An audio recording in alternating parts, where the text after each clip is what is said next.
Hello everyone. Today in this module we will be talking about the process of staffing. That is the process of filling and keeping filled the different positions in the organization structure. It involves total of 8 steps. Number 1, estimating manpower requirements, or you can also call it as the manpower planning. Second, inducing the people to apply for job, which we better know as the recruitment. Number 3, selection. Number 4, placement and orientation. Number 5, training and development. Next, performance appraisal, promotion and career planning, compensation. Let us discuss these steps one by one. Our first step is estimating manpower requirements. That means to find out the number and type of employees needed by the organization in near future. That means estimating the total manpower requirements. Type of employees means what should be the qualification and educational background of the people whom we need to appoint.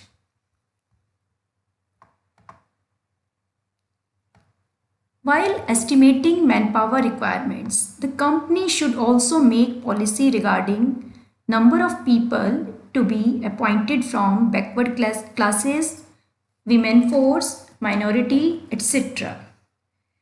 It involves 3 steps. Number 1, workload analysis. Number 2, workforce analysis. And number 3, comparing both to find out the requirement.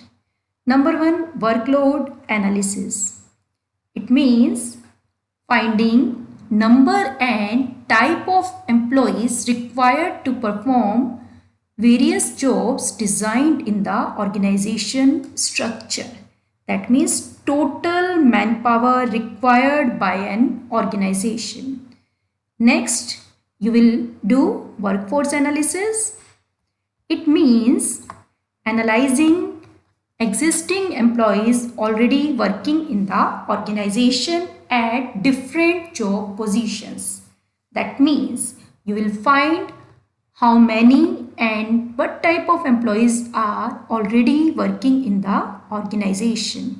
Then by comparing both, we can find out whether there is surplus staff or there is deficiency of staff.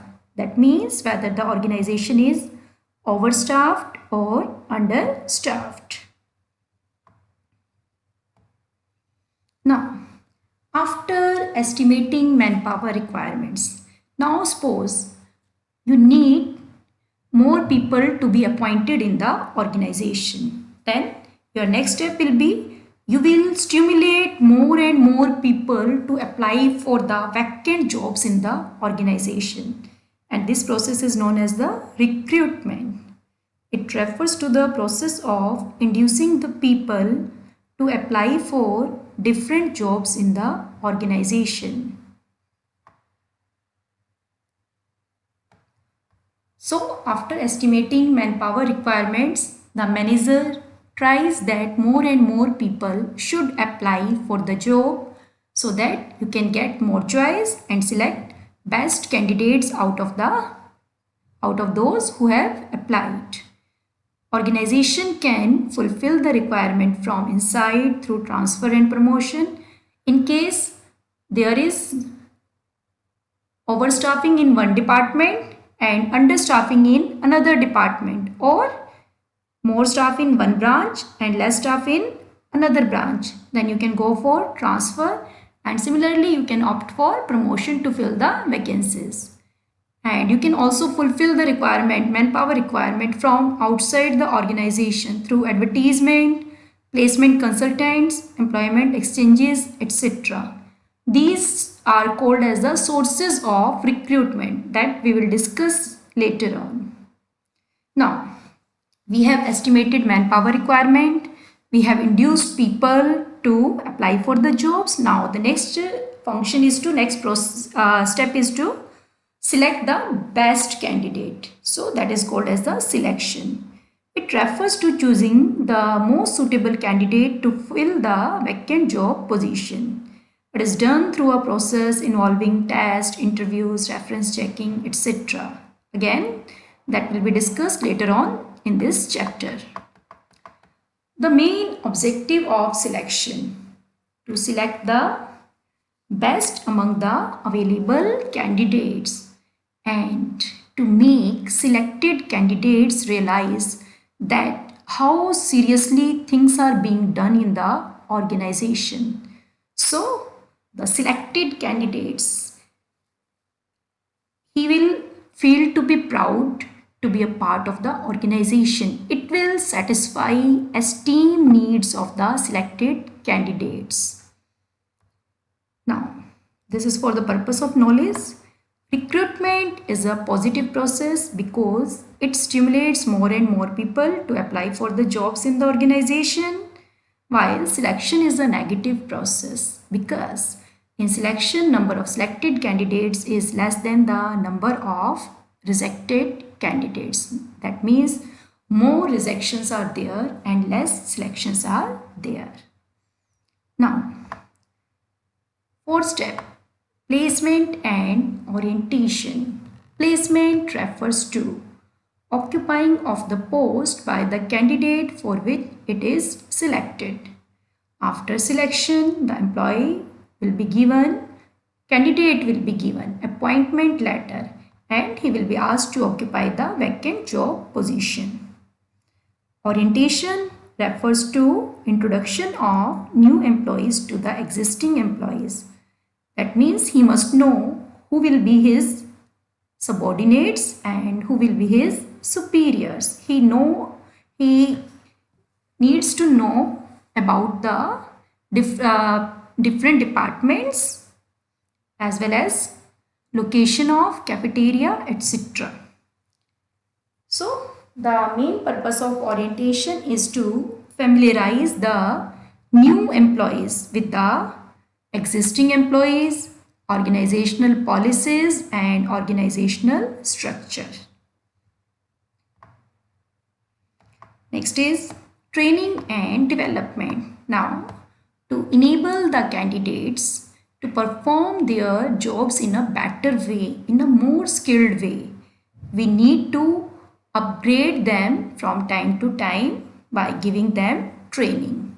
And to improve their overall personality, to improve their overall traits, we need to give them the orientation of development programs.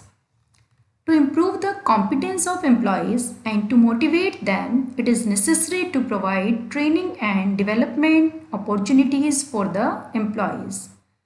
Training involves imparting of specific skills which will help the employees in performing his job in a better way, while development means overall growth of the employee in all aspects. The difference between the two you can understand with the help of this example. Like if an accountant is sent to learn the new software for accounting to prepare the books of account more fast and accurate, then what is this? Is it training or development? Definitely it is training. While if he is sent for orientation program to improve his motivational and conceptual skills, not only about the accounting skills, then this will be called as the development. Next step is performance appraisal. Performance appraisal, it refers to appraising, evaluating the performance of employees against some standards. These standards are made known to employees in advance. Generally, superiors prepare a feedback report on the basis of performance appraisal. So, it includes defining the job. That means what tasks are to be performed by the employee in performing that particular job. appraising performance, that means evaluating performance and providing them the feedback. Feedback is provided to employees so that they can know where they stand and where they need to improve. Next is promotion and career planning. Promotion refers to being placed at a higher job position with more pay, job satisfaction and responsibility. Generally on the basis of feedback report of employees' performance, they are given promotion and opportunities for higher job positions so that they can plan their career accordingly. And the last step is compensation, that means to decide about the wages and salaries of the employees. It refers to the price of the job. It includes direct payments like wages and salary, as well as indirect payments like free servant facility, medical facility, telephone facility, insurance, etc. And direct payments, wages and salaries. These may be of two types, time based and number two, performance based. A time based plan means salary and wages are paid either daily, weekly, monthly or annually. While in performance based plans, salaries will be paid according to your piecework, according to your output, according to your performance. For example, a worker may be paid according to the number of units produced by him or her. There are many methods to calculate the compensation under various incentive plans to reward performance. Certain pay plans can be created which are a combination of time based. That means they will get a fixed salary plus incentives according to their performance. Various plans may be formulated for paying employees time-based wage or salary as well as performance-based financial incentives and bonuses and employee benefits. And while deciding about the salary structure, you need to keep in mind the legal factors like the labor laws, Minimum Wages Act, Provident Fund rules, gratuity rules, etc. Trade union, company policy and equity. Equity means equal pay for equal work. So, now we can conclude that how many steps are there in staffing process? There are total of 8 steps. Estimating manpower requirements, then to induce them to apply for the jobs, then to select the best one, then to place him on the position for which he has been selected and to familiarize him with the organizational structure and the organizational policies. Then from time to time he is upgraded regarding his conceptual skills as well as the job skills. Next, performance appraisal. His performance will be evaluated so that he can make efforts to improve his performance. Promotion and career planning. On the basis of performance, he may be given promotional avenues. And last, compensation. He will be paid according to time wages or the performance wages, or a combination of both may be opted. So, this is all about process of staffing. In the next module, we will be studying about the sources of recruitment. Till then, good day to all of you.